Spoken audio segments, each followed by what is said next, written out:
Strange Flames on the International Space Station. Presented by Science at NASA. Fire, it is often said, is mankind's oldest chemistry experiment.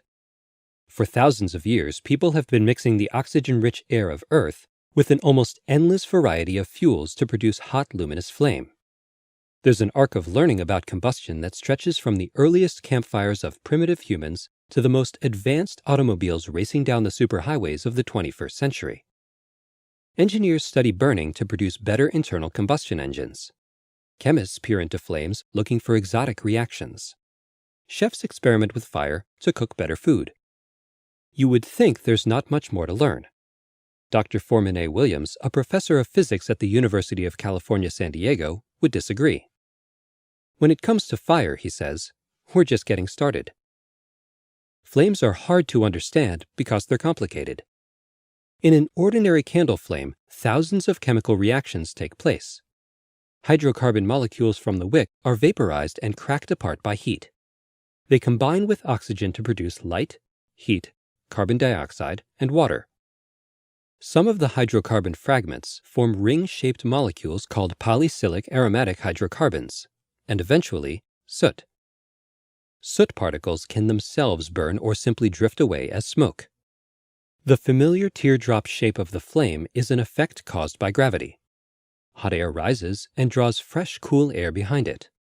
This is called buoyancy and is what makes the flame shoot up and flicker. But what happens when you light a candle, say, on the International Space Station? In microgravity, flames burn differently. They form little spheres, says Williams.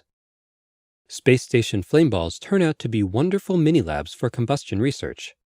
Unlike flames on Earth, which expand greedily when they need more fuel, flame balls let the oxygen come to them.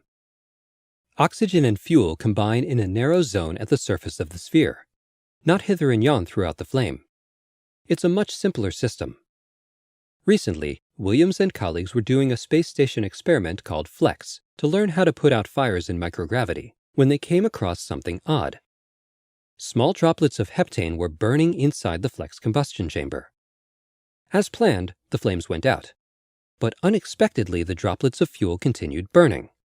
That's right, burning without flames, says Williams. At first, we didn't believe it ourselves. In fact, Williams believes the flames are there, just too faint to see. These are cool flames, he explains. Ordinary visible fire burns at a high temperature between 2200 and 3100 degrees Fahrenheit. Heptane flame balls on the space station started out in this hot fire regime. But as the flame balls cooled and began to go out, a different kind of burning took over. Cool flames burn at the relatively low temperature of 400 to 1000 degrees Fahrenheit, says Williams. And their chemistry is completely different. Normal flames produce soot, carbon dioxide, and water. Cool flames produce carbon monoxide and formaldehyde. Similar cool flames have been produced on Earth, but they flicker out almost immediately. On the space station, however, cool flames can burn for nearly a minute. There are practical implications of these results, notes Williams. For instance, they could lead to cleaner auto ignitions.